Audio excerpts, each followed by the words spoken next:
ఎటు పోయినావు? ఎట్లేదే దుడ్డుపోయేస్తానా. ఇంట్లో బాత్రూమ్ లేవని బయటకేనావా? బర్త్డే రోజు బయటకు పోతే వెరైటీ అయినా. మంచి పని చేసినావు గానీ చెప్పన పోయి స్నానం చేయిపో, గుడికి పోదాం.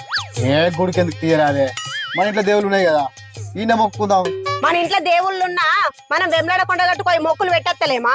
ఇది కూడా అంతే. అదంతా కాదు గాని ముందు నువ్వు పోయి చెప్పన స్నానం చేసి రాపో. ఈ మేరోళ్ళ ఇంటి కాడ నాది కొత్త చీర ఉంది, పోయి తీసుకొచ్చుకుంటా. అరే నువ్వు చెప్పినట్టు అంత ఇక్కడే ఏం లేదు కదా. సినిమాలా ఒక్కటే సీన్ అయిందిరా, ఇంకా సీన్లను ముందే ఉన్నాయి, నువ్వే చూస్తావుదా? ఓయ్ పొద్దుగా లేచి ఎటు తిరిగే పోయినావు? జాడలేదు పత్తలేదు. ఇంత పని ఉండనే పోయేస్తానా. మరి అయిందా పోయిన పని? వదినే అయిపోయి